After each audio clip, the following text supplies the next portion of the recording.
this video I'm going to cover a little bit more advanced techniques for making your own bezel art for Mame.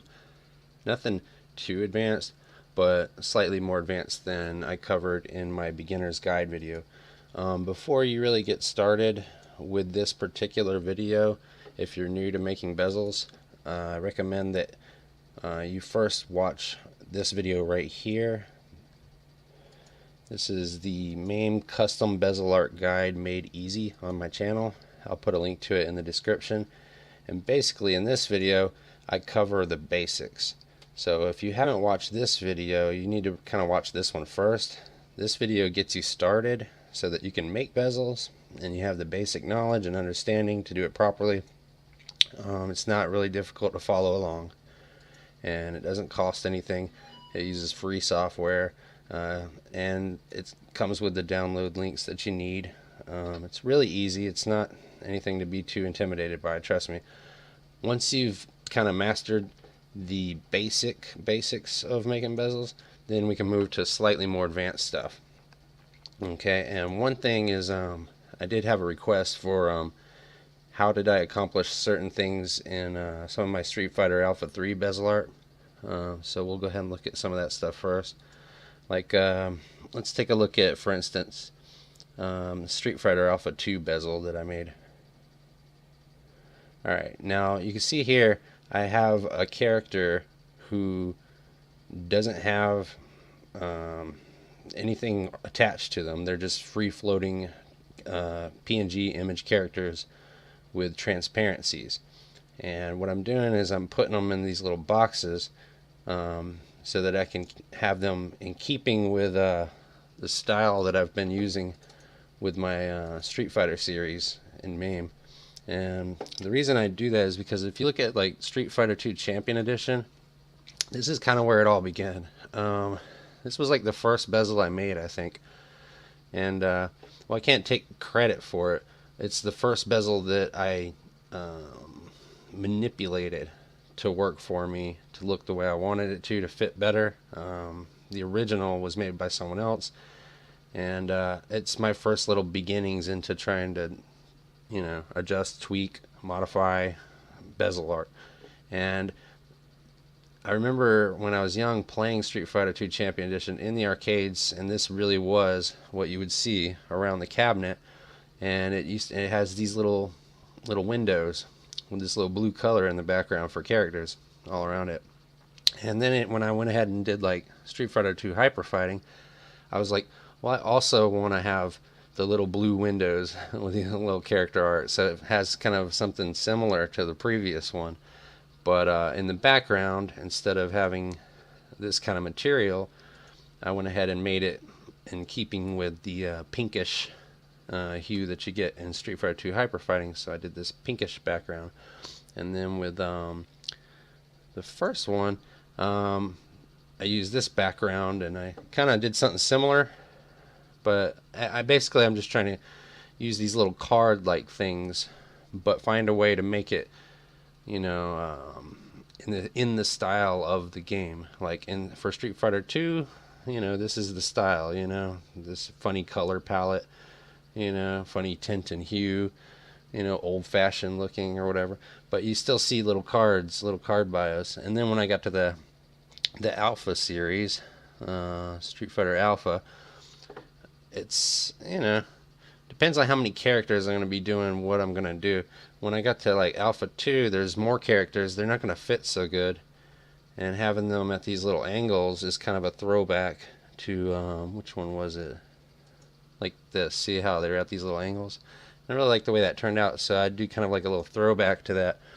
And then in Alpha 3, I didn't even use all the characters. Like you'll see Dhalsim's not here, you know, Chun-Li's not here. There's some missing characters because I just didn't want it to look ugly. I didn't want it to get too cluttered.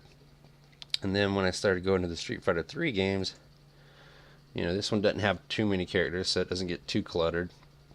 Again, I'm trying to use colors that make me feel like it's keeping in theme of the game in question. Starting to get a lot of characters here. See how it's blue here behind Ryu? and then blue on this side. See how it's red here behind Ken, so I made it red on this side. So that was the point. I'm trying to make it match the character selection screen theme. Third strike. Again, the background has this kind of like dark red to yellow, so, or like kind of a burnt orange to yellow. So in the background I've got kind of a burnt orange to yellow, similar thing going on with a slant here from a gradient diagonal. And then all these characters were like little circles, and I don't know, so I was like, well, okay, I'll have my characters be like little circles. And I was like, circles are like arcade fight stick buttons, you know, so why not make them look like they're little buttons you could tap, you know, or whatever. And so that's kind of where this came from. So basically now I'm going to get into like, I just covered like where my mind was when I was making bezels, in case that's helpful to any bezel makers out there. The first thing you need to do is have an idea. So what I like to do is start a game, get it to like the character select screen or the title screen, and then once I've got that, you know, that gives me the basis for like maybe my background color, or something like that. And then if you have something in mind, like see how I'm always using cards, like the cards of the characters, that kind of helps you. It's like, well, I know what I want to do. I want to keep keep this traditional theme of having some characters. All I gotta do is figure out, you know, the color scheme of this particular game and the style of that era, and then it kind of goes from there. Okay, so now I'm going to start actually showing you how some of this stuff was done. Oh, and by the way, see how in this one you can actually see through the boxes? Like you can see Ryu's arm here, you know, behind Ken's head, you know. This is probably a more interesting and useful way to do it than like what I did here. See how a card completely cuts off every time it overlaps something? So, I mean, this works because there's not that many characters. So it's not like anything substantial is getting cut off. But when you start getting into games like that have a lot of characters, like this one, for example, look at how much is getting cut off of certain things. Like, you know what I mean? It's just getting a little bit too much. Like Ibuki, half of her is missing behind Hugo here. You know, things like that. So if I would have used the transparent style like I did here, it would have probably looked better. But when you're online getting images and stuff, a lot of times you don't find stuff like that. And here's where I found the transparent characters so that I could make those boxes like that. StreetFighterGalleries.net or SFGalleries.net. In the art section, you just click on which Street Fighter game, and you're gonna have all these things. This is a really good resource for, you know, a lot of the material that you would want to use making bezels for Street Fighter series games. And in this Street Fighter Alpha 2 section, if you click on one, like let's click on Birdie here, right click, save image as. We're gonna save them to the desktop. All right, and then we're gonna minimize this and take a look at this in GIMP. See, he's got a transparent background, so that's really handy. All these characters, they're all gonna have a transparent background. Okay, that's really gonna come in handy. Let's go ahead and open up a template. So let's find a main folder with a template. This will work. Artwork, horizontal template. Okay. All right. And again, like for Street Fighter Alpha 2, you know, for me, the game seems to be focused more on a blue color scheme. Because I remember I had the game CD on like Dreamcast and PlayStation and stuff. So if you look at like Street Fighter Alpha 2 CD or box art or whatever images, you see this blue in the background? Like that's the main color palette is blue. Here it is again, blue, like a more purple blue. Blue. There's a lot of blue going on basically. Again, blue everywhere. So it seems like for this one, and you see for the first one, the original Street Fighter Alpha, it's mostly red. And for Alpha 3, it tends to mostly be kind of green. So that's why for my Street Fighter Alpha 2, I had blue background. For Alpha 3, I had a green background. And for the original one, I had a red background. Again, you just want something that's pleasing to the eye and kind of matches with the game in question. Alright, so you've got your resource for character art, like we found here. So we're going to get all of our characters for Alpha 2 and their PNG images, and then we would just load them all up in GIMP. And we've got our template here, and the template, you know, comes from my downloads. I'll include links in description. And if you watch that hour-long course that I talked about early in the video, it covers all the basic stuff, like how to get these templates and understand them and sizing and just your basic stuff. So we're not going to talk about that today. So anyways, now we've figured out the color is a blue color for Street Fighter Alpha 2. So what we want to do is color some stuff. I'm going to go to View, Snap to Canvas Edges. I always do that when I start. That just means like when you're moving stuff around on here, it's going to automatically align with the edge of the canvas. Okay, and what I want to do is I want to select the left side of our canvas here. Snap to Canvas Edges helps to get the size right, and over here you'll see it says 242 by 1080. That you know you need 240 width by 1080 height for one of these side pieces, so that tells me I'm 2 pixels over too far here. So I zoom in by holding Control and then scroll in with the mouse wheel, and you can see the 2 pixels here that it's over too far, so you just straighten it out there. Now it says 240 by 1080. So now we've got a piece of canvas selected, so we're going to start coloring it. Now that blue color we saw that we like, basically let's go ahead and go back to our internet browser, over to these ideas of color, and which one do we want to use? I don't remember which one exactly I used for me particularly to get the exact colors I had, but like let's go ahead and just, I don't know, open this one or something like that. Alright, no, it's not creamy looking color. See how it's papery texture because it's a photo? I don't actually want the actual box art. So let's go Street Fighter Alpha 2 art or something. See if we can get like an original art. Here we go. This is better. Alright, so we're going to open this up. It's still kind of a paper texture. Gosh dang it. I need something that's smooth.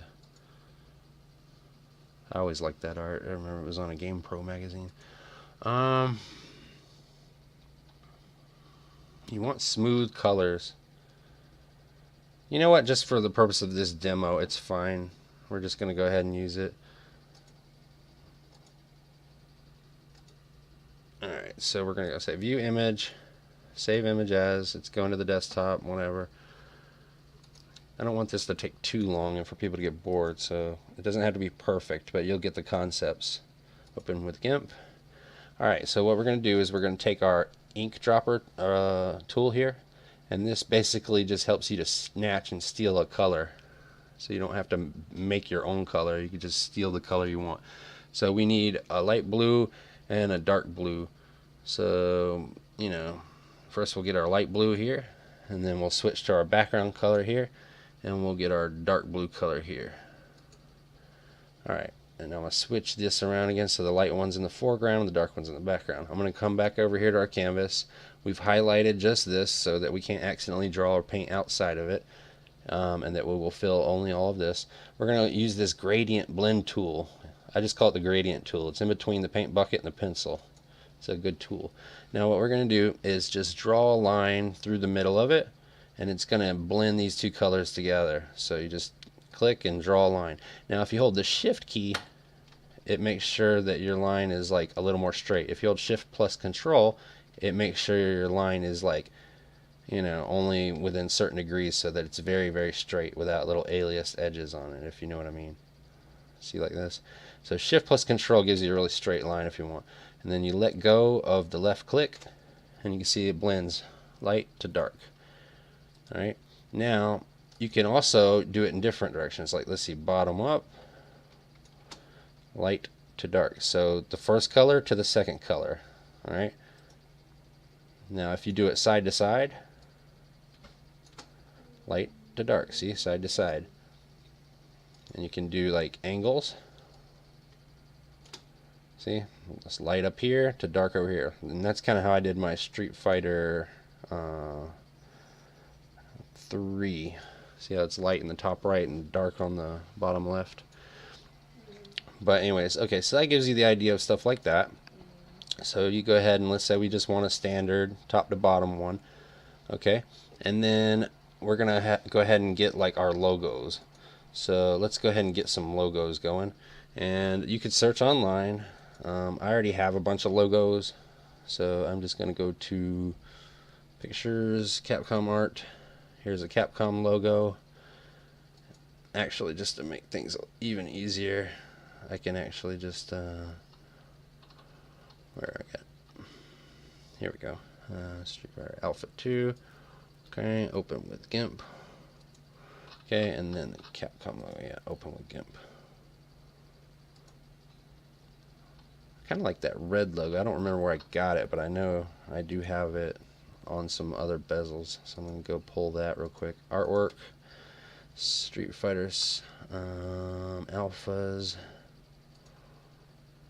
Yeah, I'll just pull up one of these ones right here. Yeah. Yep. Close this. Okay. So I don't remember where I got this. I could find it, but it's quicker just to get it from here. So I'm just gonna highlight it.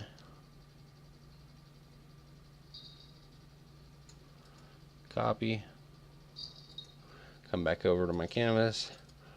Paste it in there, wherever.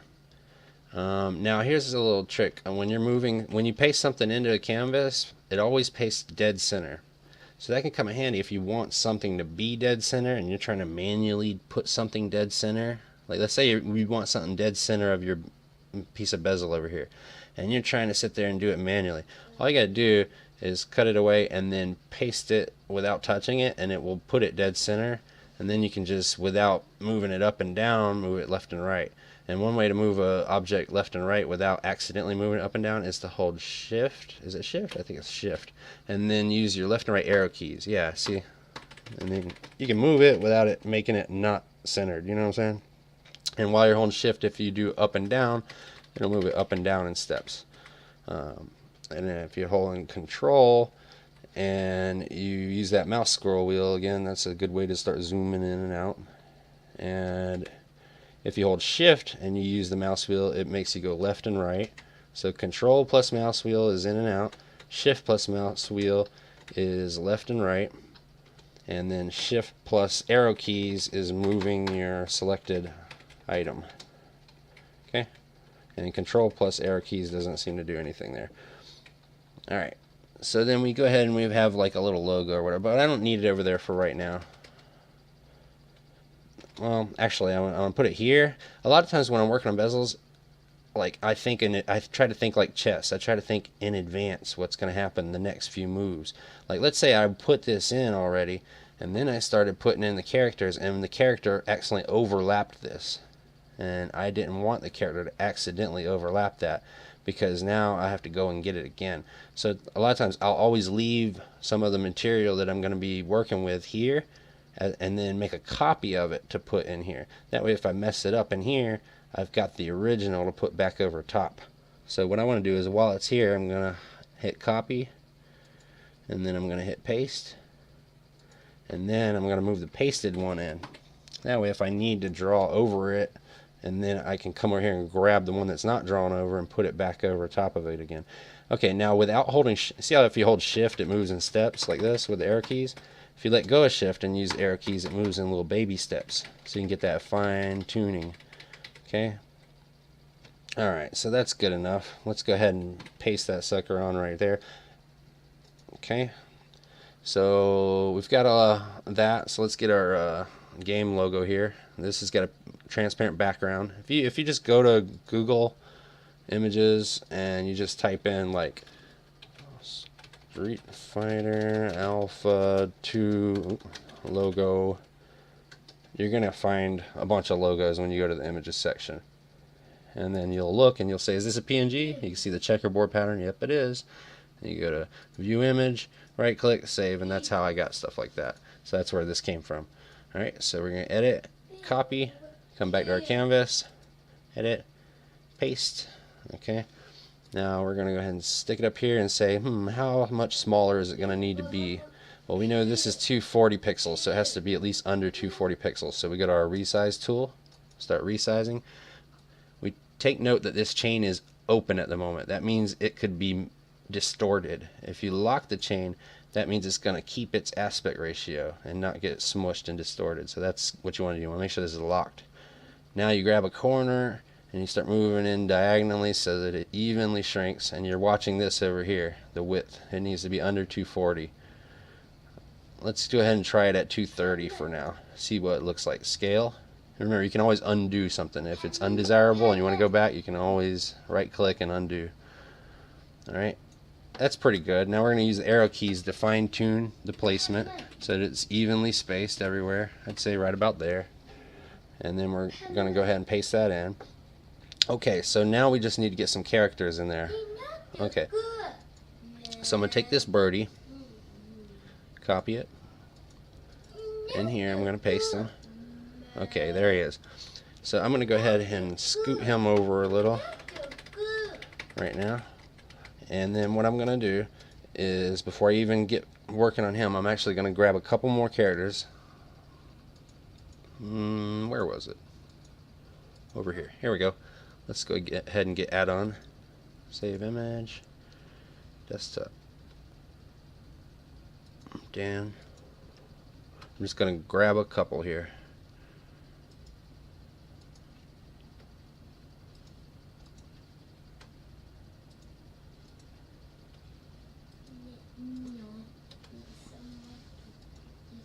Seems like I'm going to grab them all, doesn't it? Might as well.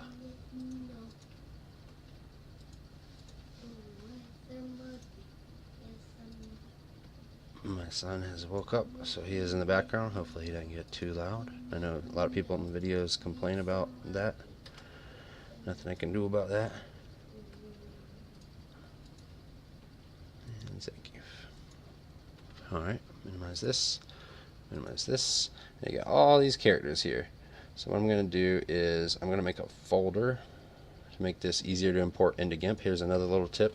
And I'm just going to call this Street Fighter Alpha 2 characters, whatever.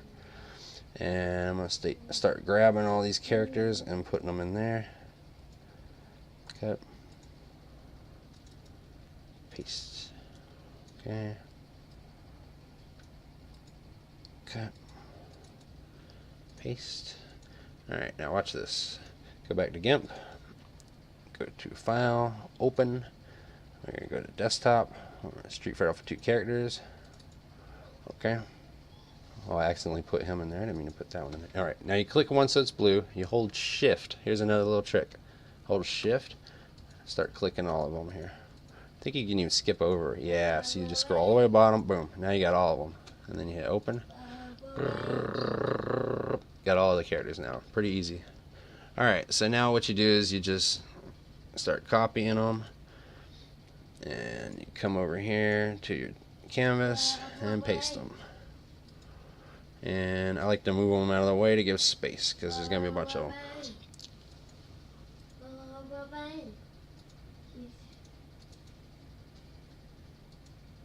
And no, there's not really a faster way to do this. Not that I know of. There might be. I'm always learning new stuff. There might be a way. When I open that folder of characters, it might have been an option to open them all as paste into current. You know what I'm saying? So I don't even have to do this. I think there might be an option like that, actually, now that I think about it. So keep your eyes open for an option like that in case there is, to save you a little bit of time. But again, in this video, I'm not trying to make anything perfect. So I'm going to stop short here and say this is enough characters for right now. Okay, just for right now, this is enough just to give us an idea of what we're trying to do here. Okay, so what we're going to do next is we're going to make little boxes around them. Okay, just like I did, where is it? In this one. So there are little boxes around them. Okay, I'm going to show you how I did that. Okay, so I take one of the biggest characters. All these characters are meant to be like scaled evenly to each other, so they're all the same scale. But like, you know, Birdie's a larger guy than Chun-Li.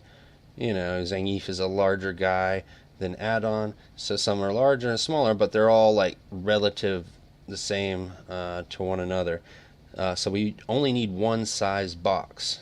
You know, if you get the perfect size box, it'll always be good enough. If you accidentally make a box that's too small and then you go to use that box around a big character, you're going to cut off some of the big characters. So what I like to do is choose the largest character first. Here we have Birdie, and make a box around him. So here's what we're going to do. First I'll just explain something real quick. If I was to go ahead and try to make a box around this character and then make a box around the next character, my boxes might not end up being the same size, and that's not what we want. We want one size box fits all. Okay, so how do we do that? How do we make one box and then keep putting it over all these other characters? Well, you could draw a box and then try to take and copy this whole thing and paste it over, and then come back and blank in the center part of it and come back and get a character and put them inside of that. That's too much trouble. Really, you just need to, once you've got the box drawn, you want to be able to just drag that box around. So what I like to do, here's a little trick, is make an extra layer. So over here you just go to new layer. Sure. Okay, so let's make this new layer the only visible one, so we'll see what I'm talking about. Here's the new layer, and just so we know this is a different layer, I'm going to mark it. Okay, so now here's our regular layer, and here's our new layer, and you can see the mark on both. Now if I take this eye and unmark it so it's not visible, this new layer, you don't see that mark anymore. So now we know there is a layer, all it has is a blue mark. You can make it visible or not. Okay, that makes sense. Hopefully everybody follows that. Okay, but this stuff is visible while you're working on the new layer, as long as this new layer is blue. See how this is all blue? Now this is all blue. We want to work on the new layer, so we're going to make this blue, and whatever we do, it's okay. It's not going to ruin the image underneath. Okay, so now let's go ahead and draw our box. We're going to make it black. We're going to come over here to our brush, make our brush really teeny tiny, and we're going to make our box really teeny tiny, maybe 2 pixels. I'm trying to think what's a good size. Alright, so we're going to zoom in on Birdie, and we're going to go right to the corner here. Right to the corner. Okay? Alright, and then to make straight lines from wherever your last point was, you just basically go to the general area of where you're trying to go and hold shift, and you'll see it draws a little line there for you as an example. And if you hold shift plus control, it makes it perfectly straight, and then you click, boom, perfectly straight line. Alright, and then from that point over this way, shift plus control, and you click, boom, perfectly straight line. Come down this way, shift plus control, click, boom, perfectly straight line. Oops, that was a little low, so I'm going to go edit, undo pencil, come up just a bit here, click, shift plus control, boom, straight. And you can see I do have just a little bit here to cut off. Okay, edit, cut. There, now we have a box, but this box is on our secret layer. If we make our secret layer not visible, look, it looks like there's no box now. Just, you know, back to the way it was. When you make our secret layer visible, there's a box now. Now if we make our true canvas invisible, we see what's really going on here. It's just a box here. So what we can do now is, when we're working in just our secret layer, and make sure that's checked up here, this is all in blue here, we're going to select our box, okay, copy it, okay, now we come back to our true layer, make it visible, and for now we don't even need to see the secret layer. It's served its purpose, so we're going to make it not visible, and we're just working with our regular canvas layer. Alright, and now we're going to paste that box we just copied. There it is. Now it's around Birdie. There it is. Now we're going to make another one. It's still copied in the clipboard, so we're going to hit paste again. Now we got another box. We're going to take this box and put it over another character. Let's put it over Zangief. Let's zoom in by holding control and then the mouse wheel. And now we can use our arrow keys, like I talked about earlier. Whenever you have something, you can hold shift plus arrow to move it in big steps, or you can just use the arrows without shift to move it in little steps. And what we're looking at is this area right here, where there's a little gap around this corner, and we're just going to tighten it up. There we go, right to the corner, so we know the box is in perfect place. And then we left click to anchor it, And then we come up to the next character. Right click, paste, get that box down, and use shift plus arrow keys to get it pretty much where I want it. Zoom in, and then just the standard arrow keys with no shift to slow things down so that we can get it just right. Now as far as left to right, I'm trying to figure out, because with add-on there's, oh here it is, his elbow's cut off. See how his elbow's kind of cut off? So we just move right up against that. Boom. That's where it needs to be. See with Chun-Li, we're gonna, here's the cutoff at the bottom, but we don't have a cutoff on the sides, and we kind of have a cutoff on the top. So we're gonna have to assume the left and right orientation ourselves. But that's okay. You just center it basically. Use your artistic eye to kind of center this one. So we've, oh, it don't cut off the top of the head. She's got a flat spot on the top of her head anyways normally.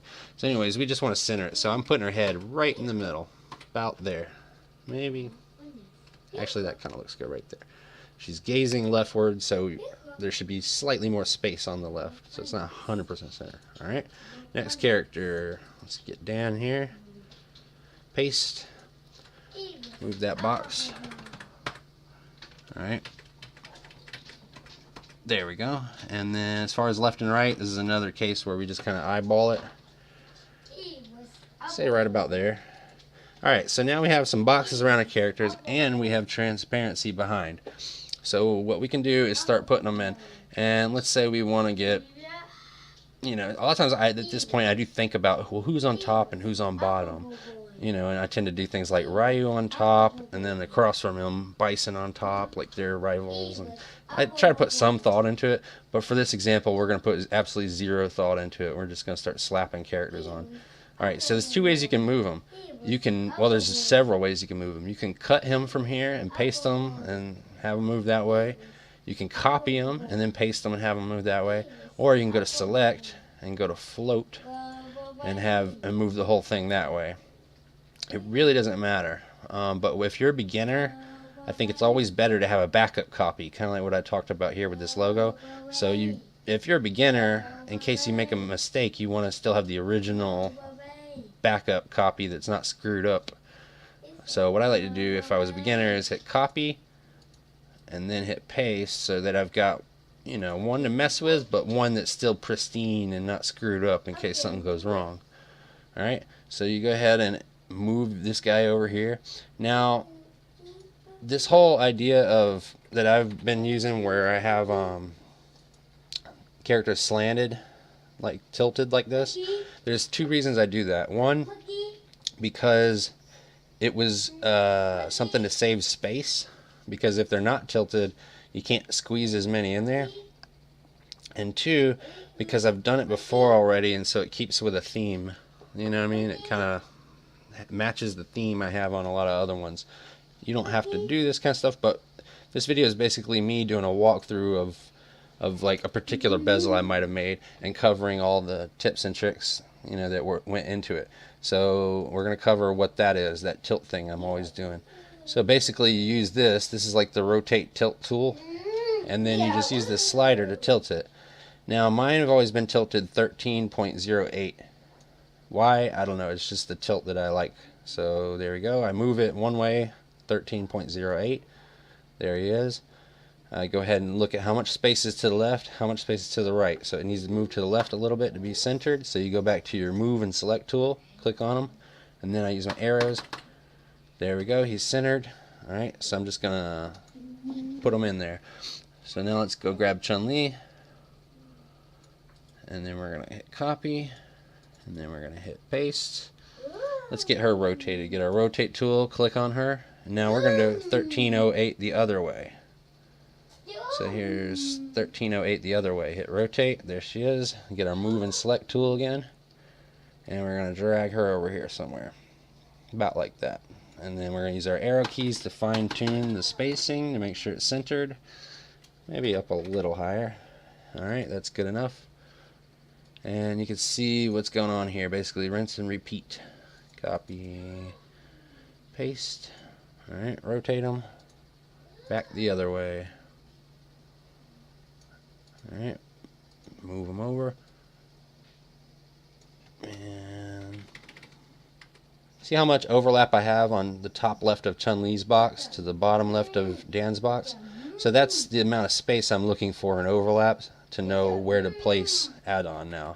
So I move them down until it looks like about the exact same amount of space on his overlap as you see on their overlap, which is right about there, and the left and right spacing looks pretty good. So now we go down, get Birdie. Spacing ends up being half the battle a lot of times, because you want to get it right the first time, and the hardest thing usually is getting the space just right. Like, I didn't put a lot of thought into this, so I'm going to assume the space is going to be wrong. There's going to be too big a gap on the bottom probably, and we'll cover that in a second here, because I already know that's probably going to happen. Alright, so let's move him back to the right. You know how I said it's like playing chess, you want to think a few moves in advance when you're making bezels?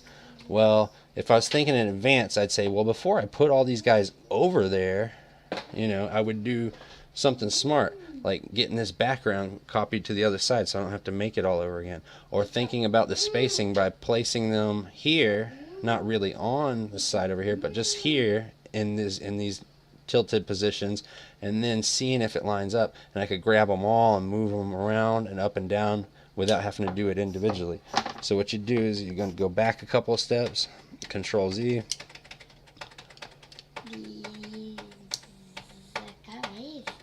Okay, that's good enough. And what you're going to do is copy all of this. And the reason I'm showing you this is because this is going to happen to new bezel makers out there. They're going to get ahead of themselves. It happens to all of us. It happens to me all the time. Alright? And you don't want to get ahead of yourself. You want to think about it like chess. You want to do moves in advance to make your life easier. So now we've made a copy of this. I'm going to hold Shift and use the right arrow to slide it over that way. And you know, the mouse with snap to canvas edges, you can just magnetize it in there. There we go. And now what we want to do is we want to be putting our characters together in this blank space instead of over here. Because if I put them over here wrong and there was too much space at the bottom, then what am I going to do? I can't highlight them and start moving them around without grabbing the background image, this blue gradient blend, and moving it around, which would ruin the background image. So what you want to do is you want to select the characters. This time I do float. Select, float. And put them like you were going to put them here, but not really. You know what I'm saying? Like, put them where you think maybe, and then give him his little rotation. Okay. Did I want them rotated that way, or did I want them rotated the other way? I don't even know. Let's rotate them this way, I guess. Give him his little rotation. And drop them on. Next character. And see, by working over here, if something goes wrong for spacing, it doesn't matter because there's nothing behind them at all. So I can grab them and mess around with them without ruining anything behind them. So that's why I'm doing it over here. So we got copy, paste, and get her. I don't know. More about here maybe. See, I'm thinking this is 5 characters, so add-on's going to need to be centered. So she needs to be a little above centered. Probably right here, with Dan being a little higher than that. So probably about there, maybe. And let's move her over here under Dan. And rotate her. But with the rotation thing, it smushes characters together more. So the space ends up being a little different. You can fit more stuff, so maybe down a little. Okay, get that select tool going. Actually, before I even put them together, let's just do it this way. I'm going to make sure that she's over here, she's not touching Dan. So if I need to select just Dan, I don't accidentally select just her. That's another thing, you know, when you're making your bezels to save you trouble down the road. Alright, so we're going to copy him, paste that. Because once things are touching other things, then you get trouble, because then, you know, what are you going to do? You have to undo it all. You can't just move them around at your leisure anymore because they're touching something else, and if you move one, you're going to move the other piece too. So, does he look centered? Not really. Almost. About like that maybe. Scoot him over this way. Give him his rotation to the right.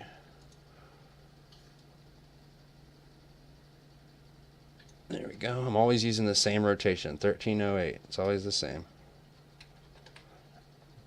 Okay. And we're going to go ahead and anchor him down. Get birdie. And copy birdie. Paste. Go ahead and move him a little bit. Probably about here, somewhere like that. Whatever. Rotate him to the left. Alright. Sometimes I double click like that. Go back to your select and move tool. Get Zangief. Copy. Paste. Probably somewhere around here. Start rotating him to the right. There we go. Alright. So I can see how much space is below Zangief to the Capcom sign. He can be a little bit lower maybe. What I'm going to do is I'm going to put Zangief over here first because let me get my move tool out. Because I can get him where I want him in relation to the Capcom sign. How much space do I want? I want the same amount of space below Zangief and the Capcom sign as I have space with Zangief and the sides, so it looks even. So that's about right there. Okay.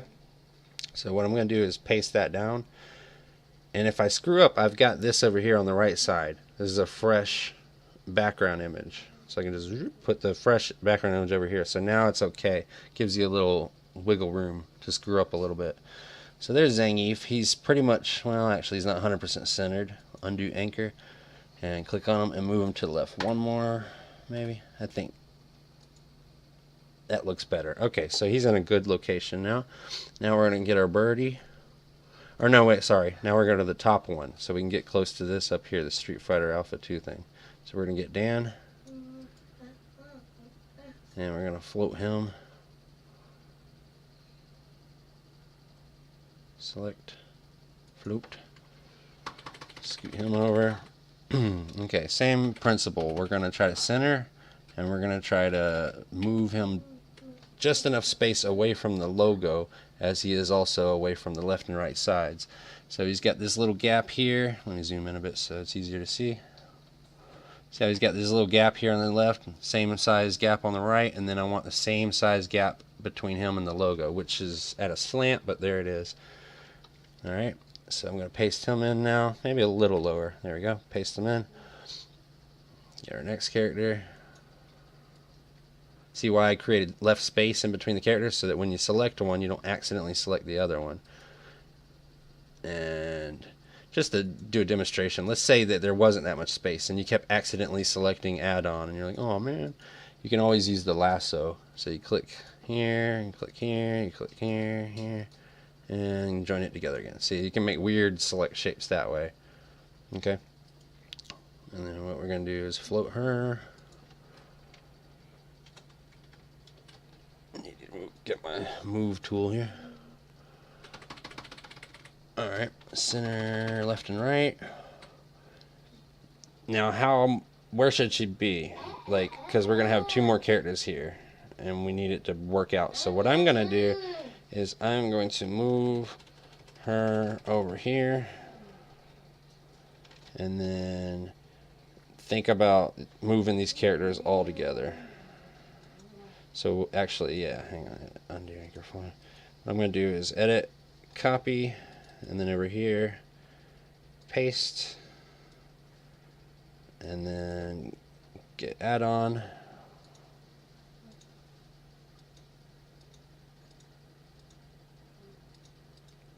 copy, move tool, paste. Okay, there's add-on, and we're just gonna kind of assume where he's gonna go for now, something that looks artistically good, and then we'll see if it works. I mean, to me this looks artistically pretty good, about that close. Okay, put him down, and we're gonna get our birdie.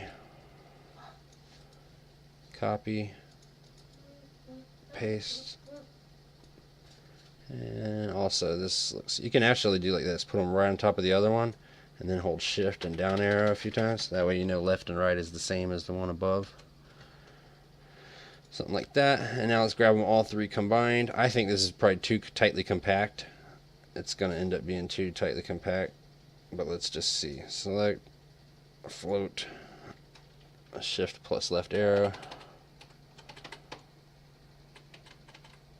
Yeah, see, because hang on, it looks pretty good everywhere except for they don't come down low enough. See, it's barely getting into the Zangief. Looks good here, here, here, but not with the Zangief. So they don't need to be that tightly grouped together. So now we know we need a little bit more spacing. So all we got to do for that is move him down a little bit, probably about there. Alright, now get our birdie, copy, paste. Again, I like to put him right on top of the other character there so we know it's even. Alright, and then shift plus down a couple times and then adjust, I'd say right about there. Alright, copy them all, see if this is better. Float, move them all this way. Center it left and right. Okay, and now go look at the gap here on Chun-Li and Dan's card and the gap down here on Birdie and Zangief's card and try to make them evened out. See, that's evened out right here, but look at the gap here between Birdie and Add-on is small, and Add-on and Chun-Li is small. So basically what we have here is we need to find a way to bring Birdie up just a hair and Chun-Li down just a hair, and that will make the gap between these two center characters and these two center characters larger. So Chun-Li downward and Birdie upwards, and Add-on can stay the same, if that makes sense. So what we're going to do now is Chun-Li upwards and Birdie downwards, or we can leave Chun-Li alone. And sorry, my son's distracting me. Okay, so you see why I don't usually do these kind of videos. It's easier to make a silent video that's interesting than one of these live videos like this. Anyway, so the space, what was going on with the space again? Luke, shh. Chun-Li needed to go up. So in other words, I think we can move him down. I don't know. I'm just going to do this manually at this point, pretty much, I think. Oh, they were tight in the middle, right? Little spots, and they weren't tight at the top. So basically Chun-Li needed to go higher to be tighter, I think. I don't even know. I can't remember. Okay, so let's just... I'm guessing it's like gonna be something like this crap. Like you need a little baby space here, and then with Birdie another little baby space. Copy. Sorry, my brain's not working right now because of the fact that my kid is up and he's walking around and I'm making sure he's okay. Alright. Make a little baby space, because normally you'd put more than 5 characters if you're doing this kind of a bunching to have, you know, with that amount of space. So it's like a little baby gap there. Copy. Or we can just float it. Yeah, select float. Is that what we wanted? No, that's not what we wanted.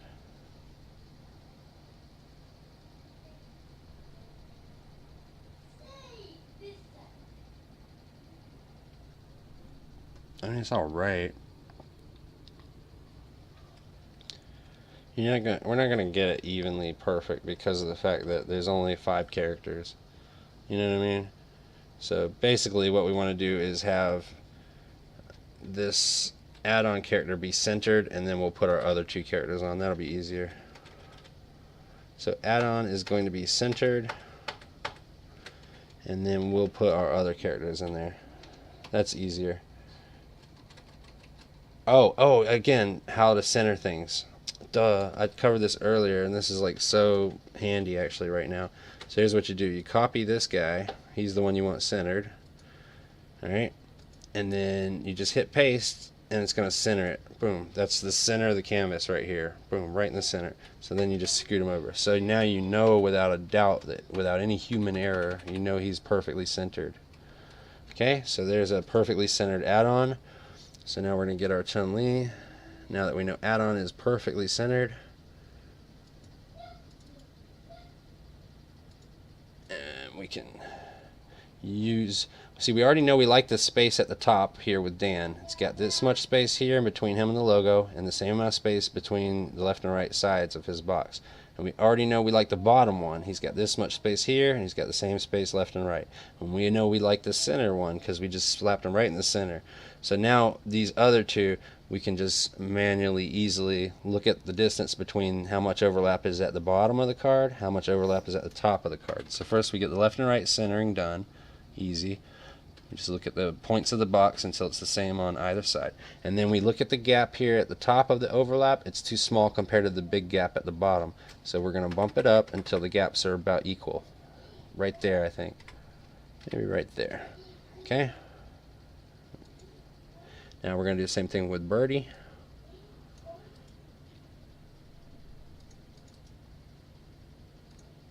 Okay, so we're going to do left and right first. Get it left and right, even. Alright, and then we're going to look at the gaps. A little bit higher. Make sure the gaps are staying a little lower. Right there. There we go. Now again, the gap here and here for Chun-Li is bigger than the gap here and here. So basically what that means is Birdie would, if you want to match this gap, should come up, and then Zangief should come up, and there should be another card.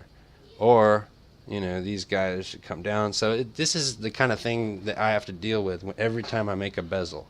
Every time you see me make a bezel, I fast forward the footage like 32 times so that like a 3-hour bezel job becomes like a 3-minute video. So, because if I didn't, you guys would see me hours and hours just thinking about spacing and crap like that. You know what I mean? Now, my brain's not working so good this morning. I just woke up. Usually, it's not that hard for me. Usually, I actually do a better job when I just do it manually. You know what I'm saying? Like, a lot. Like, here's me just doing manually with no thought. I'm going to go select, float. I don't know, somewhere around here. Just kind of eyeball that. Take this snap the canvas edges off because it's kind of grabbing it and won't let it go. Alright, somewhere around here or something. Grab another one. Float. Somewhere around here. I don't know. Grab another one. Oh, I don't have a Dan over there. Float. Rotate them to the left. There we go. Grab them, manually float. This, oops, didn't mean to do that. Grab them, manually float. See, this is me just doing it by eyeball. A lot of times I actually do it by eyeball, just because it's not really that hard to do it by eyeball in a way. Sometimes you can, you know, it's faster in a way. Select, float.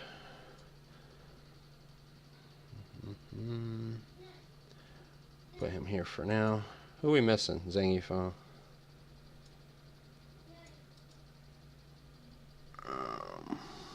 Copy, paste, rotate.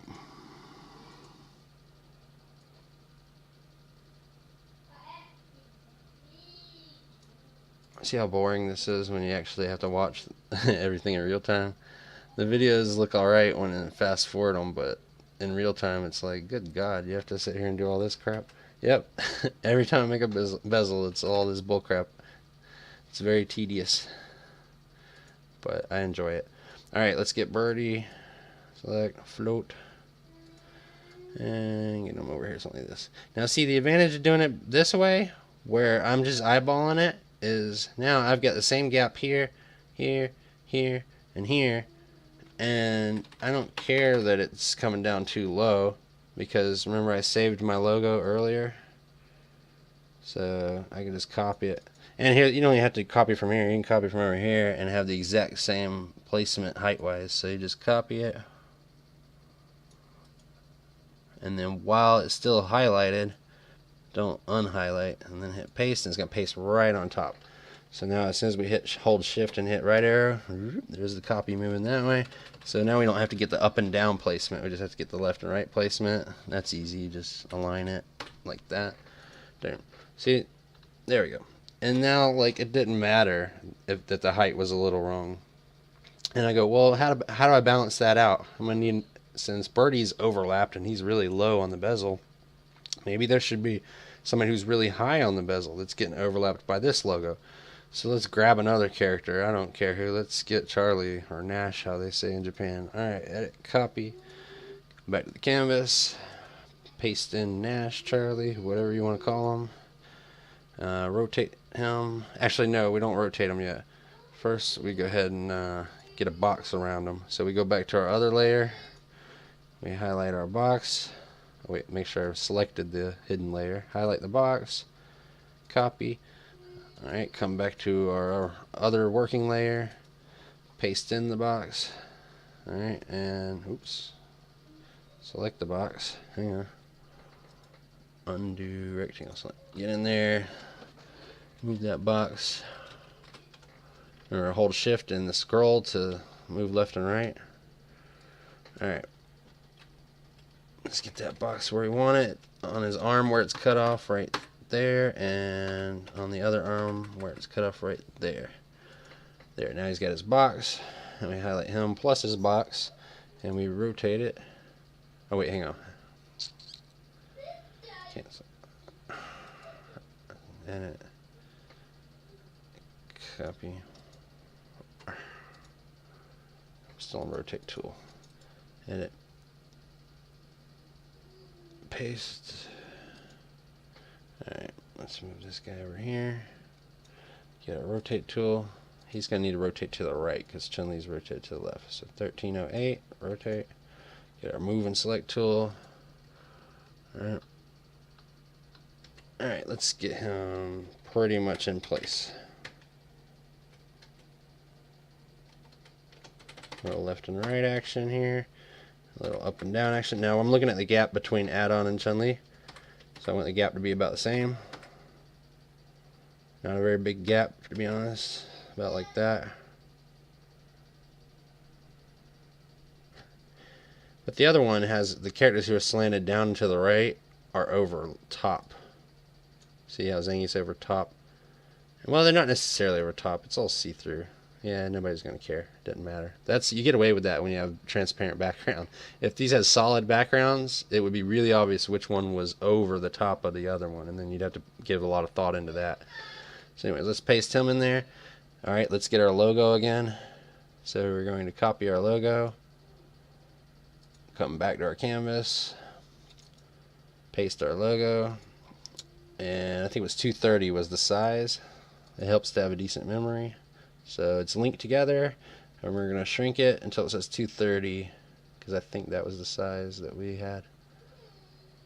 And if you can't get it just right, it keeps skipping over, and it helps to zoom in, and then when you move it, it'll be more incremental and slower for you. There you go, hit scale, and get our move tool, and move this up there. And basically what we can do to make sure it's aligned just right is overlap the one that's over here that's easy to see.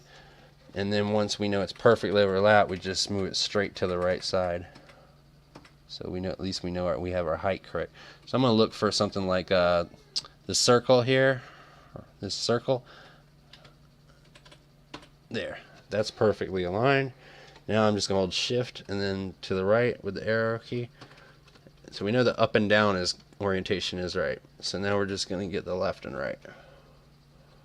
So I'm going to look for that S on Street Fighter. I'm going to put it right there. Is it here? I think it's there.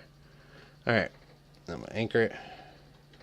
There we go. So now Charlie / Nash, whatever you want to call him, is hidden behind the logo. But we need somebody to be hidden behind this logo. So I'm going to actually make a copy of this logo for next time. So copy it. Edit. Paste so we don't have to keep making new logos every 2 seconds, because we're about to need one again here in a minute. Let's go ahead and get it over here ready to be put into place. Okay, and we're gonna get one last character. I don't care who. It's just a demonstration, so whatever. Let's get Rose. Copy. Come back to canvas. Paste in Rose. Okay. Actually, we don't need to do that because I'm wasting y'all's time. Y'all get what I'm trying to do here, right?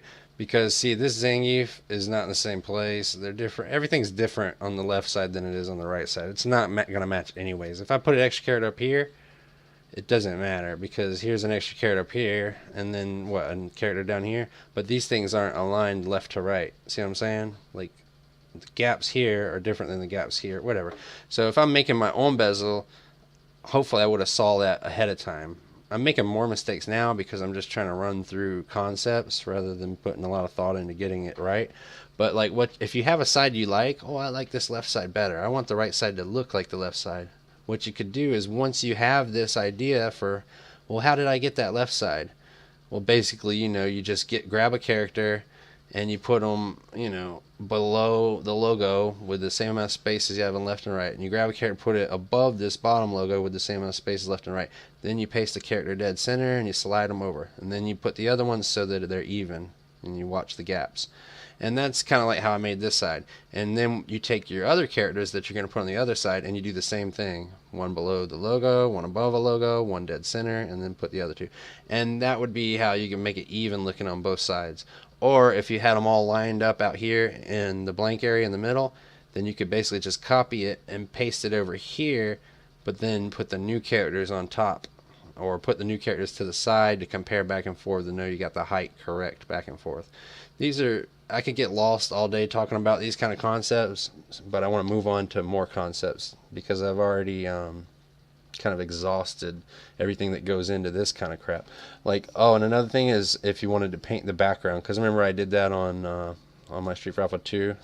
And the reason I did that is only because it's tradition. Like if you go to Champion Edition, see the background's that funny, ugly, old-fashioned blue, and you go Hyper Fighting, it's the blue. So, you know, there's the blue, there's the blue. So it's like a tradition.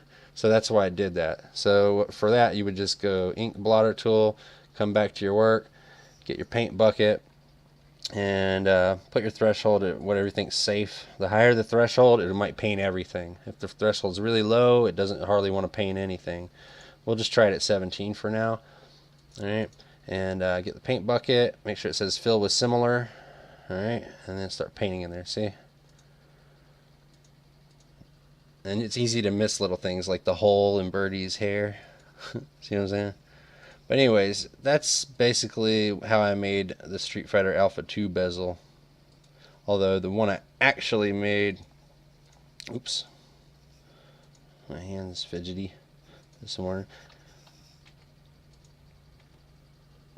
You know, and but see, when you do it this way, then you think, well, shows a little bit of that original color. Should I redo the outline? You know, should I get a little pencil and, you know, freaking sit here and like retrace the outline to get rid of any trace of the background color that was there before? And I have actually done that before. Like I've done that in my Predator bezel, or not Predator bezel, my Punisher bezel, because if I have the time, I want things to look really good. You know what I'm saying?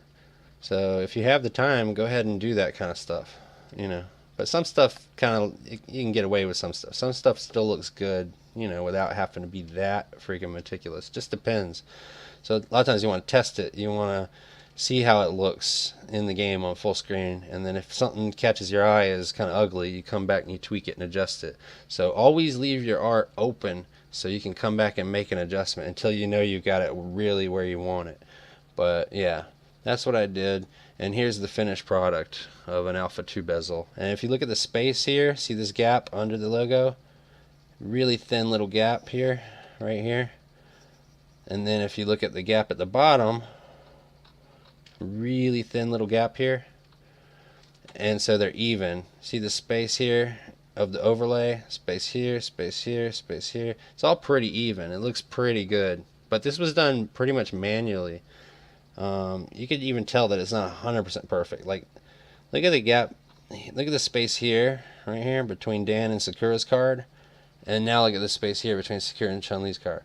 This space is bigger than this space, so it's not perfect, you know what I mean? I didn't like go absolutely nuts trying to get it perfect, but I mean, you would never notice that just playing the game, you know what I mean? It looks pretty good.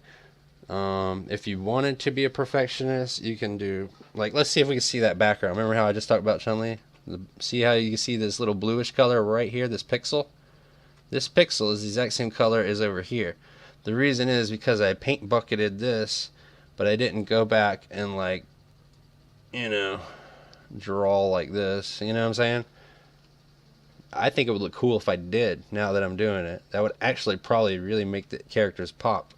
But you gotta be careful when you do stuff like that, because if you're doing just the outline, what happens to them when you get to the inner parts? Like, let's say, I don't know, you're doing a shoulder here.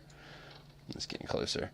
Say you're doing a shoulder here, and you think, you know, from a distance, you think, oh, this looks really nice now. It looks like the character's inked out. Oh, well, I guess I got to keep going with it. So let's go all the way up here.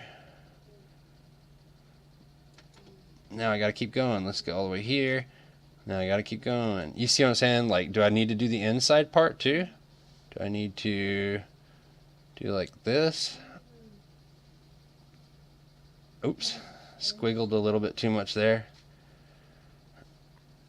Now this is a brown, and this was a skin tone, and this is yellow. So now is it gonna make the image look less artistic? Is it gonna end up accidentally? Oh, how far do you go in on inking? Do I just treat this like I'm a comic book inker, and I just want to ink what I think ought to be inked? Maybe this is a dark area. Should I add my own shadow depth and blackness levels where they don't exist, because I'm some proud inker who's trying to, you know, put my stamp on this artwork? And by the time you get done and you're sitting here fiddling around and just going to town, you might have something that looks either really good, or you might have something that you ruined, and you step back and you go, what was I thinking? That don't look right. See how sharp these look? I need to make them softer. So instead of the pencil, let's try paintbrush. You know, paintbrush is softer. You could be doing the same thing, but for some reason when you use the pencil, it comes out hard, and you see when you use the paintbrush, oh, it's a softer touch, you know? So now it looks more natural. It looks more like it blends. But if you just keep using the one color, it's not going to look as good as what's underneath, because what's underneath is what? Here's brown, here's pinkish, you know, skin tone, here's blues. So then you're going to have to keep swapping, getting your ink blotter out and saying, I want to darken this nose, but I need a brown color. So let me get a brown here that's kind of dark, and now let me get my paintbrush and let me make the dark line here or whatever. You know what I'm saying? You're going to be playing around forever. And then you got to think you got to do all the characters like that. Now, if you have the time, I don't. Sometimes I have the time. I think I did that on 2 bezels. I did that for Mortal Kombat 1 and 2. And the end result's pretty good. Whew, but man, does it take a long time. Because I got kids and they're home for the summer, I don't have that kind of time. But it gives you an idea of what's possible. Now again, see how this doesn't look too good because I did it with pencil and it's just too hard looking. If you have done something like that and you just want to soften it, use the smudge tool. With the smudge tool, let's make it a little bigger. With the smudge tool, you're basically softening up stuff. See, as you go over it, it's just blending in pixels that are nearby, and it's making it fuzzy, blurry, and making it look more like the original work. See, this tool can do miracles. When you're using this smudge tool, oh man, it's going to save you so many headaches. You're like, thank God for the smudge tool. Because now you took something that was kind of hideous and unnatural, and you made it blend in. Now, I made it blend, and it looks okay, but it still looks different than the stuff around it. You go, well, I can tell this was smudged, and I can tell this stuff wasn't, because here's a hard edge, and here's a smudged edge. But that's because all these weren't drawn on. This was drawn on. Now, if you were already intent on drawing on everything, then they would all be smudged eventually, because you'd smudge them at the end to make it look better, and then at a distance, you'd be able to see the ink line, but it wouldn't look unnatural. Or you could have them all with a paintbrush. So it's only one step. You do it the first time, and you don't have to smudge it to soften it. But this hard pencil never looks good. I'm going to tell you right now. It never looks good unless it's straight lines. You know, it always just looks like overkill. It's too hard. So if you only want to do something once and have it about this hard, not this hard as the pencil, but only about this hard as I did around her jawline, and that's okay at a distance, just use the paintbrush. If you want it even softer, you can use the pencil and then the softener, or paintbrush and then the softener. I'm calling it softener, it's a smudge tool. But see, these are all things that are going to come down to personal taste and how much free time you have. But it's not necessary. At a distance, you know, you're not going to see that navy blue. See, like on Ryu, it doesn't really show anywhere. See if it shows. See, here's it. You can see a little bit like right here. Here's that blue right next to the black line. But honestly, it looks pretty good. It looks like it blends. So in this case, it's unnecessary. But sometimes you feel it's necessary to outline characters. And I'm going to cover one last thing before I go. Something I did in my Street Fighter 3 bezel. So that's actually relates to this. So here's my Street Fighter 3 bezel. Now, basically in this video, what I was doing at a certain point is I had all these characters to look like arcade stick buttons. So this idea was like the plastic around the button, and you might be going, well, what the heck is he doing there? Let me rewind. It's going so fast. That's the thing. Let me put the speed down. Speed. Slow. I'll slow it down a little bit. Okay, now let's rewind it a bit. Okay, here we go. So I decided at this point I want black around all the characters, because when I had put all the characters on originally with the green and the blue and all these different colors, it just it was an eyesore. They need to be more uniform. And I went with black because there's like black here in this logo, black everywhere, and the black and the orange and the yellow looked better than any other color I tried.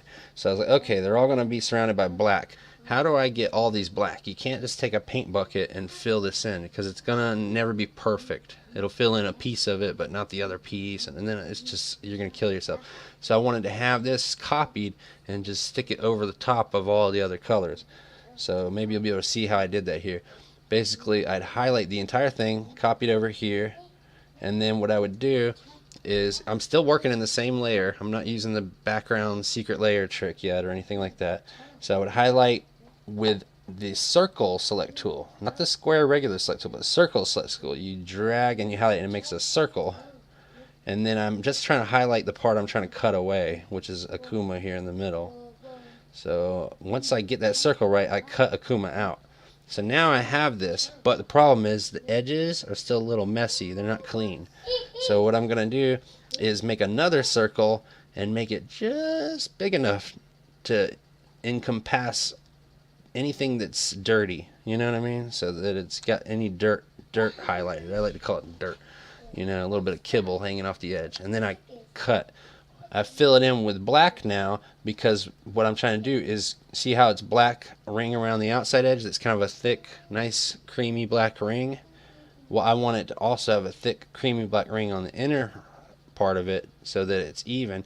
And because once I go taking this over to other characters, some of their blue or green or whatever color their button thing is might show through on the inside. So I need to make a thicker inner ring that's going to make sure it covers up whatever color there. So I'm making a thicker inner ring. By the way I did that, let me rewind just a step and hit play again. See, here's how I make the inner ring. First I'm cutting away the dirt. Okay, now that I know it's clean, I make the inner ring by highlighting all of the inner stuff and painting it, filling it in black. And then I cut out a smaller circle. So basically that made a kind of a, you know, like it was all black in here, and then I cut out how much I wanted so that it's like I'm drawing a perfect black painted ring, if that makes sense. I think that'll make sense to people. If it doesn't make sense, let me show you in a actual GIMP demonstration really quick, just in case. So basically you've got your circle select tool here. You can make a circle. Alright, here's a circle, and then you get your paint bucket tool and you go fill whole selection. Right, this option right here, fill the whole selection. There, it's black. Now what you do is you go back to your circle select tool, click, so you get these little shapers here on the corners and everywhere. And what I'm going to do is move it down evenly. So let's go like down 1, 2, 3 from the top, and 1, 2, 3 from the bottom, something about like that. I don't know. 1, 2, 3 from the side, 1, 2, 3 from the side. There we go. Now, so the circle is smaller now, and now we're going to hit edit, cut. Boom, we've made a ring. See? We made a pretty little ring. Now you can grab that little ring, copy or float or whatever, paste. There we go. And we've got like a little ring we can do something with. See what I'm saying? So that's how I made the little ring. And the reason I was making a little ring was because the inside edge after I cut out Akuma was kind of dirty looking. So I just took Akuma, copied him, cut him out, but there was a little leftover. So I made a ring to mask the little bit of a leftover. And once I made the ring, same way I just showed you, boom, it masked the leftover bits, cleaned them up a little bit. And also I use a similar technique to get them in here in the first place. I'll show you what I mean actually in real time real quick again.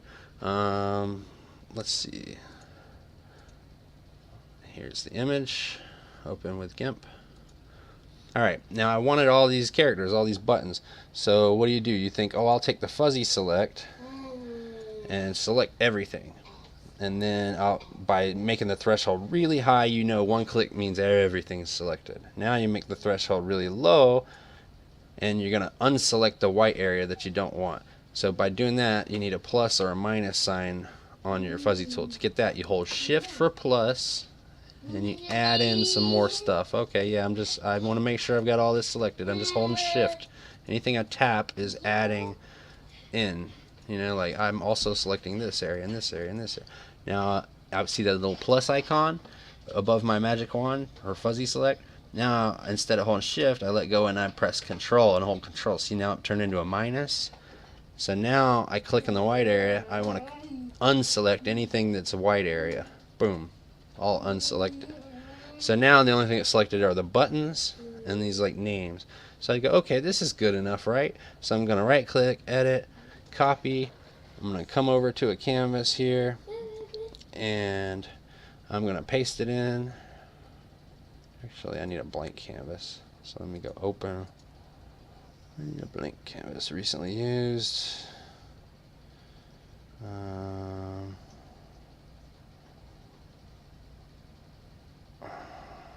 Actually, no, I can, well, here we go. No, whatever, who cares. Alright, now I'm going to paste in here, edit, paste, boom. And I think, oh, that's good, there we go. Now I've got the characters in. But when you start zooming in, look at all this dirt around them. See, here's a speck, here's a speck, here's a speck, here's a speck, speck everywhere. Oh my god, what am I going to do? Am I going to get out an eraser and sit here and go and clean forever? Am I going to try to get select tools and select just what I want and then move it over and copy? It would have been better if my fuzzy tool would have got it more perfectly from the get-go, so I don't have all this bullcrap kibble that came with it, right? So how do you refine the fuzzy select process so that you know it's only going to grab cleanly around the circle without all this mess, right? So that's what if you get in a situation like that, this is the trick to get out of it. So let's make it bigger here, and here's what I did. I know that's going to happen if I try to use just the fuzzy tool. So what I do instead is I make a circle around just any one of the characters at random with the select circle tool. I fill it in black on a secret layer. See how I've got a secret layer going up here? It says layer up here on the top right. So I'm not really hurting the Dudley character image because he's safe and sound and fine down here on this layer. But I've made a secret layer, and on the secret layer I clicked on it. Now I'm only working on the secret hidden layer. And then over Dudley I take a select tool circle and I highlight all of them. And then I fill in with a paint bucket all black. Then I go back to my select circle tool, get a smaller section and cut. now I've made a ring around Dudley, a perfect ring around Dudley, but it's only on the secret layer. It's not on the real layer. So now that I've got my perfect little ring that's free floating on a secret layer, see, I can manipulate it, paste it onto the real layer around every character by just continually hitting copy, I mean not copy paste, but just continually hitting paste. I copied it from the secret layer, and now I'm just paste it in, paste it in, paste it in, and every time I paste one in, I put it centered around another character. Once I've done this for all of the characters, then when I go to use my fuzzy select tool, I'm not going to have to worry about it getting a little bit of trash with it. You know what I mean? See, remember how much trash and like dirt it picked up around the edges? Because I'm having a pure black clean circle around every character. When I use that fuzzy select tool, it's going to know the boundaries. And now when I paste them in, look, there's hardly any trash around any of the characters. It's just nice and clean. I did it a second or third time just to guarantee I wouldn't get trash by upping the threshold. So now when I zoom in, there's zero trash. Only thing left was these names, so I'm cutting out the names. Boom. Crisp, clear buttons. Didn't have to sit there and erase all the trash. Didn't have to do anything like too troubling. All I had to do was make one ring by using a secret layer, putting a black circle right over one of the characters, shrinking that circle select down a bit and cutting. Now I've got a perfect size black ring, and it's on a secret layer, and then come back to my real layer, pasting that black ring over every character, then use fuzzy select tool, and now that ring around effect has basically made it so that I can use fuzzy select tool without capturing a lot of dirt and trash. Okay, so that's what that was. For anybody who might have been like, what the heck is he doing? And then once I've done that, I think I already covered this part. Oh, this was the inner ring thing when I decided I want all of them to look black. So I've already covered this. You know, I cut out Kuma, cleaned off some of that dirt, filled it in black, made a smaller circle, cut again, so that basically I'm making a black inner ring. And then I copied this and started pasting it over all of them. So once that process is done and everybody has the little black circle, then it's how am I going to align them? Again, alignment problems. So I basically made a box that was the same size as the space. See, as I measured the space available, alright, now that I've measured the space available, I'm going to fill it in with a color that I can see. Now I'm going to bring it in increments and then cut out. So basically I've made a box that's the exact same size of the working space without actually putting my characters into the working space. You know, this green outline tells me how much space I have to work with. So that's another little trick I use sometimes. And then the final thing later on, like as a finishing touch, was I noticed once I put all my characters into place, I'm still working on alignment at this point. Let me get to where I'm done with the alignment. Right around here. I noticed, look at this trash. Let me rewind that. Hang on. Wait till it's going to zoom in at some point. Here it is. Pause. Look at all the trash here. Is this yin or yang? I don't know. I don't play Street Fighter 3 much. That's why I suck at it. When you saw me play, I'm really sucky at it. I think this is yang.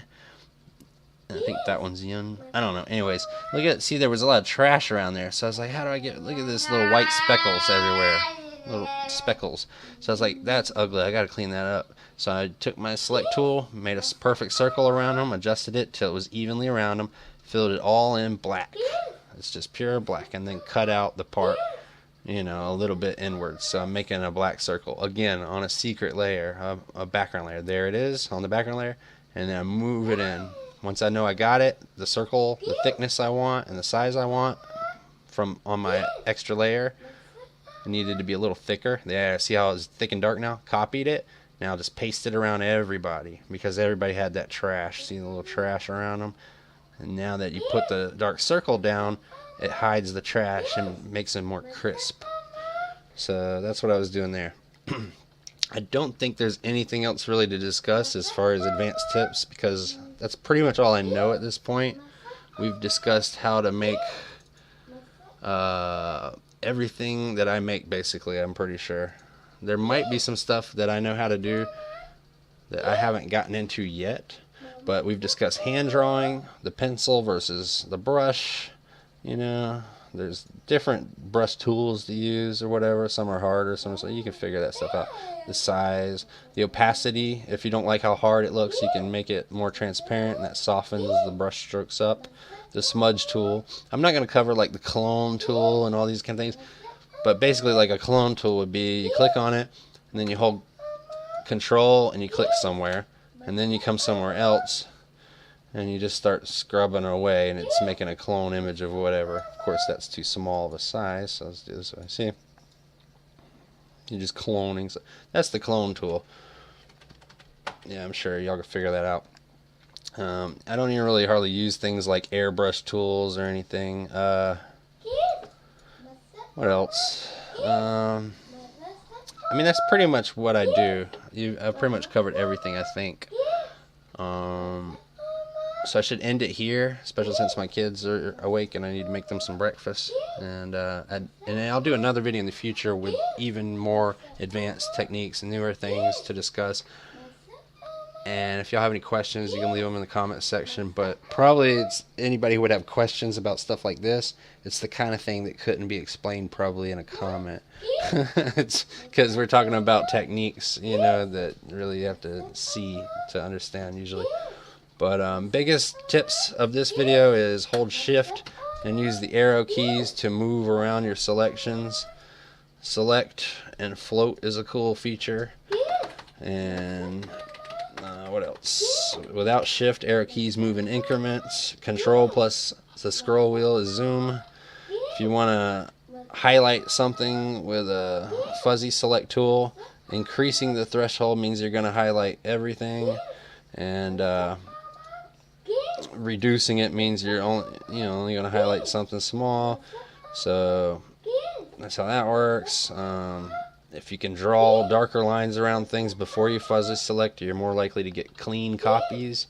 One trick to draw things around something that you don't feel like drawing something around is to use like a select tool and get it aligned on there as good as you can, you know, and then basically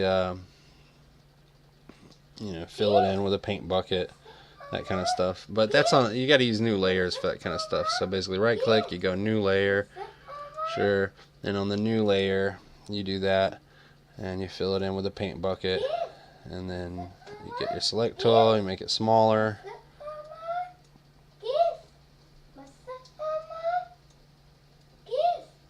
That's not perfect, but whatever. Edit, cut, okay, and then on your secret layer you select it all, copy, come back to your real layer and then paste wherever you want to paste it, and you've made a little black ring.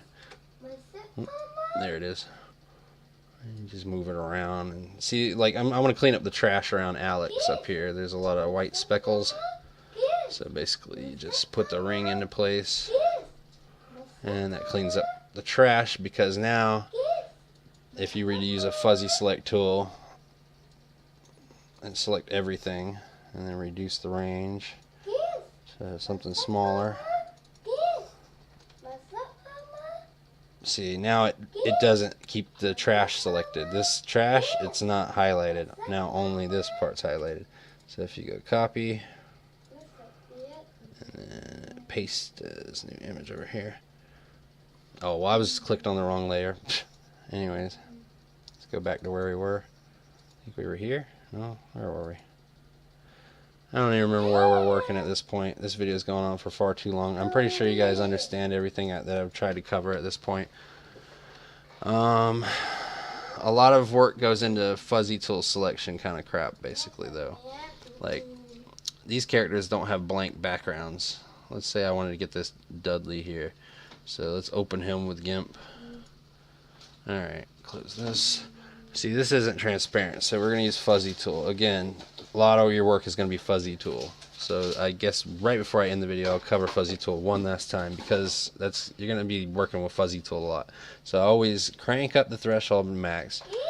Select. Now everything's selected. Then I reduce the threshold down to like 17 or less or something like that. And then hold shift and click in somewhere on the character somewhere to get that plus symbol. Now hold control to get the minus symbol and click the white area that you don't want. Alright, some more white area in here, and that's pretty good. It looks like it's going to steal some of his shirt area in here and here. So we don't want it to cut away part of his shirt. So what we're going to do is undo the fuzzy select so we get his shirt back. And we need to basically make a line around here, or we need to reduce the threshold. So let's try first reducing threshold so we don't have to try to draw a line. Alright, threshold's reduced a little. Maybe this time it won't grab the inside of his shirt. So shift, select some more of them, control to get the minus. See, that time with the threshold reduce, it leaves his shirt alone. It's not trying to deselect some of his shirt in there. Let's get the space here. Now we just right click, edit, copy, come wherever. Let's get over here somewhere.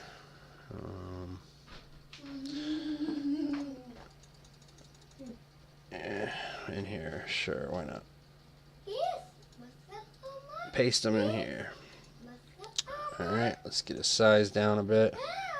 Make sure the chains are linked together so it doesn't warp him.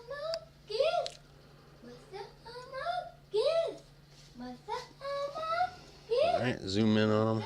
There you go. So you got a nice little Dudley there now. And he wasn't transparent to begin with. He had a white around him. But now he's blank around him. So if you wanted to make a transparent character, that's pretty much how you make the transparent characters. And you know, you can make your little boxes around. Wait, my opacity's down to the. You can make your little boxes around your characters like so. You know, just whatever.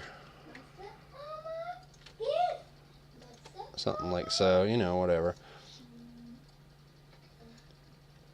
Anyways, I think I've covered everything that I want to cover now. Pretty sure. Everybody's falling asleep at this point.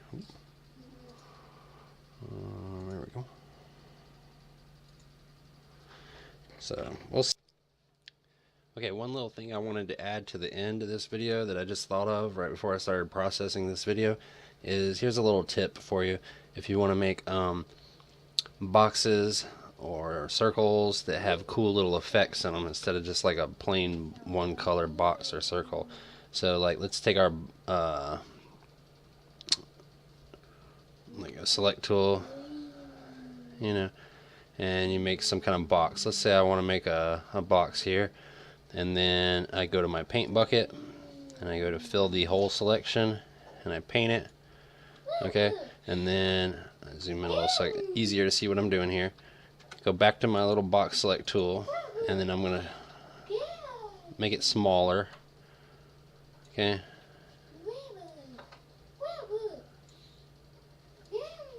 And what I'm doing is I'm looking at how much smaller am I making it. I want to make sure this shows up on YouTube, so I'm going to make it a pretty big box here. Making it even. See, there we go. Alright, I think it needs to come down just a hair on this one. There we go. Now I'm going to hit cut. See, this is a typical box that I just made, right? Now I have a frame. I keep calling it a box. What I mean to say is frames, if you're trying to make frames. But let's say you don't want one that's just plain solid color. You want to make someone that has a cool effect or something. So for that, what we can do is this. We're going to go edit, undo, go back a few steps. Okay. Control Z's faster. Okay. Oop. Here we go. Instead of filling it in with just plain black, let me show you something. Let's get a cool set of colors or something. I don't know. Let's have it go red. Not red. Let's do a green for one color, and then on the other color we're gonna do like a yellow. Like a yellow green or something. Okay, that's kind of an ugly yellow green. There we go. Okay, now we're going to take our gradient tool. Hang on, first I want to select the box again. Select float. Alright, box is selected. Gradient tool. Alright, now let's make a line in here, some whatever, just some kind of line. Whatever. Alright, now see, there's a cool effect going on, right? And now what we do is get our select tool and select it.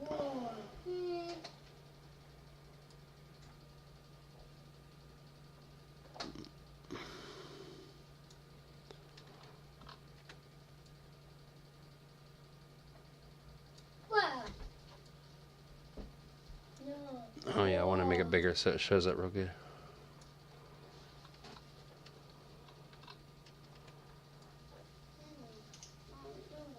About like that, I guess. Alright. Let's make it even bigger. Make it really fat, like a fat frame. About like that. Alright, now hit cut. There we go. See, now we have a frame that has a cool gradient color effect. It's not just a black frame. Select, float. So now you can take your cool looking frame and frame something with a cool looking frame rather than just a plain black frame. So you can use those gradient effects like that. See, we're going to make a circle one now. Okay. And then we're going to fill it with a paint bucket. Fill hole selected. Okay. And then you can also do like this too. I want to show you something else too. Undo that. And do fill with pattern fill. And choose the pattern as whatever you have copied in the clipboard. Now fill it. Oh, it came out ugly. I don't like how they do pattern fills. Anyways, so yeah, fill it with gradient tool here. See? See what I'm saying? So you can make things like that, and that helps because you wouldn't want to do that manually. You wouldn't want to sit here and try to paint manually all that, you know what I mean? So that's just a cool little trick. And then you know, you can bring it in smaller like this. Cut. See, now you've made a nice little ring frame that has a neat gradient going on to it if you wanted to do things like that. And I didn't cover that in the video originally, so I figured I'd come back and just add that little tidbit in there. And another thing, let's go to find an image somewhere, just a random image.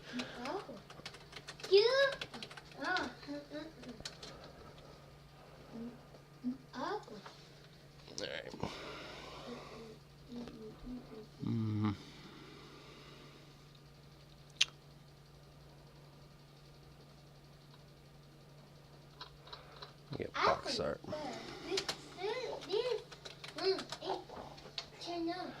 Yeah, let's say you were trying to get this image. Where's the Guile one? Where Guile's in Sonic Boom in Bison? Because I actually wanted to get that one anyways one of these days. Was that Turbo? I think that was Sega Genesis. I think it was Sega Genesis Champion Edition. Street Fighter 2 Champion Edition Genesis box set. Yeah, I always thought that looked pretty cool.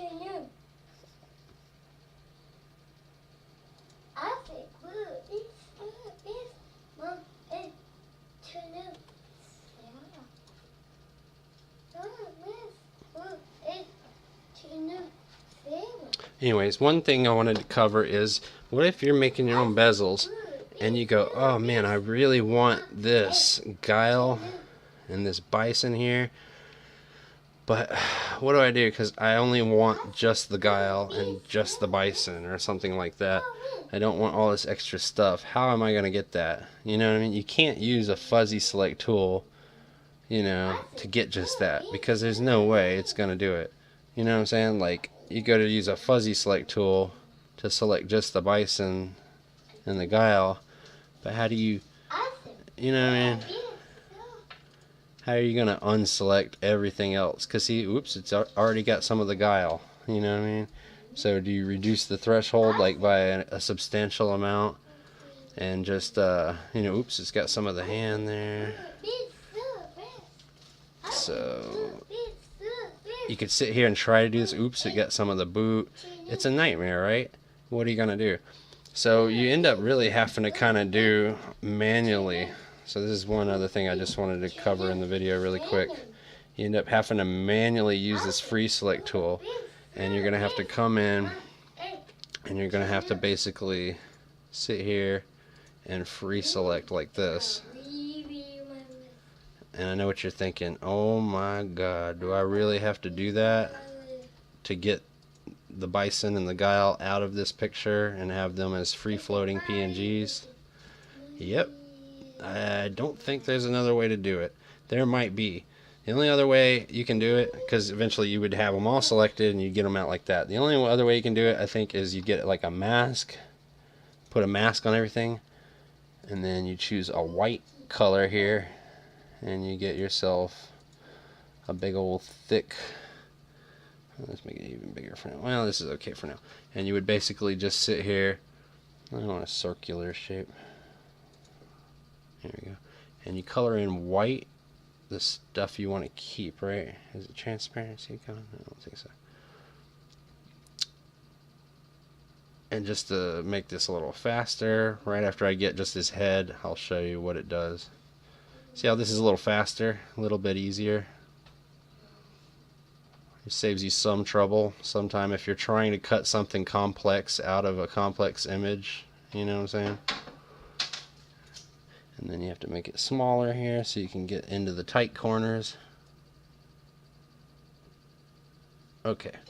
Now all I wanted was just his head here or something like that. Now watch what happens when I go edit, cut. Wait, did I do it right? Oh, edit, undo, cut. Select tool. Copy. Paste as new image. There, like, I don't know. It's got, I'm doing this wrong apparently or something. Hang on. Do I have to unmask it?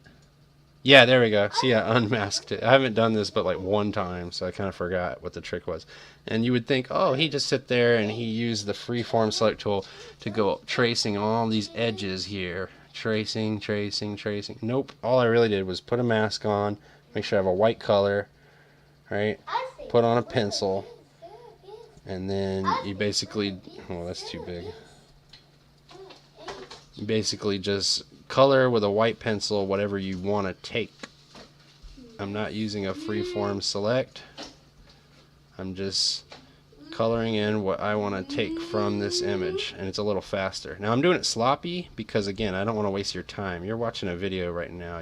This doesn't have to be perfect. You're trying to get the concept here, right? Like, okay, I get the concept, buddy. Hurry up. I don't have all day. So I'm just going to do a really bad and sloppy job here really quick just to give you the demonstration of the concept. So see, all I'm doing is just kind of coloring in what I want to take. Again, I'm doing it sloppy. Yes, I'm not doing it perfectly. If I had some more time, I would do it perfectly, but I don't want to waste your time. So I'm coloring in over his body. Get the hand. Very sloppy on purpose here because I'm trying to save time on the video. Okay, get the boot. Get his leg here. Alright, now I unmask. Click. And then, right, oops, I missed the spot right there. Let me go back to masking again. Right here, I missed the spot. Unmask. Okay, and then select tool. I'm going to go edit, copy, edit, paste as new image, or I'll put it over here.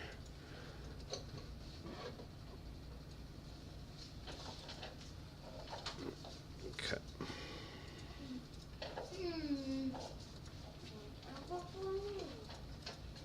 Paste. See, now it's like you got a free floating bison. Now remember how quick and sloppy I did, so I accidentally got all this extra crap around that I didn't want? That's just because I was doing it really fast. I was just took a really big pencil and went rrr. Well, if you took a big pencil and got all the inner areas and then made your pencil size smaller and just kind of, you know, touched on the more sensitive little delicate areas without getting this extra crap, you can see how that's a lot faster still. This is a pretty good method. And this is such an important method that I figured I had to go back and show this to people, because if you didn't know this, you could end up really, having a nightmare on your hands trying to get something out of a complex image where you only want a certain thing. So let's do the same thing for Guile. Again, you put the mask on, this little square at the bottom left. Make sure you have a white color here. Put on your pencil, and then what you do is you just start getting the thing you want. Try not to highlight the stuff you do not want. You're only trying to highlight the stuff you want. And if your pencil is too fat and big to get into the little tight areas, just ignore those areas for the time being, and you make a smaller pencil size and come back and get the tight spots. So basically I'm just getting the fat areas. Okay, I'm just working my way around. Get the boot, come back, get the shin, get the other boot, come back, get the knee, go up to the other foot. Okay, whatever. Get this. His head. Okay, and then you can make a smaller pencil to get more detailed stuff here. Okay, and even smaller, of course, if you really wanted to do the job correctly, you're going to want to take your time and get a very small pencil, like as small as you need it to be, to make sure you don't accidentally copy any extra junk. Like, I'm still cheating here and going too fast with too big a size pencil, and so I'm picking up stuff I don't want to pick up, but I'm doing it just to save time. But you get the concept. I'm sure you can understand the concept of what I'm doing here. And then after you get what you want, you unmask, get your select tool, edit, copy, come over here, edit, paste. Okay, we had a foot covering up somewhere right here, I think. Oop. About like that. There. And then validate, paste. Look at that. See, now the reason I still have all this trash that I didn't want copied is because I was just rushing through it with a pencil size that was too large. If I had made a small pencil size, super small, I could sit here and I could do like some really detailed work. You know what I mean? Like, oh, I only want to get just these fingers here. So, see what I'm saying? Detailed work. And you can use the shift key to save time going in straight lines. So I hold shift and it makes a straight line to the next point, straight line to the next point, straight line to the next point, straight line to the next point. You see what I'm saying? You can do that. If your hand's not very sturdy, you can use that shift key trick to kind of jump around.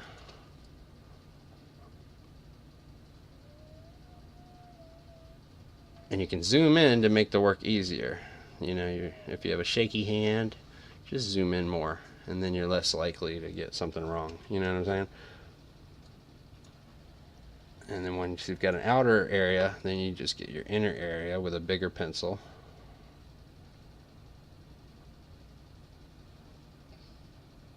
Like so. Make the pencil a little smaller when you need it to be. Not that small. See, and you can do fine detail work like that. But you get what I'm saying. Anyways, that's a way to grab stuff out of an image quickly and effectively using that mask tool. And here it is again, this little box down here, quick mask. And for a hotkey, it's Shift plus Q. Quick mask on, use the white color to grab what you want, and then quick mask off. And you will see that whatever you colored white is what is highlighted in the selection process, and then you would just copy and paste.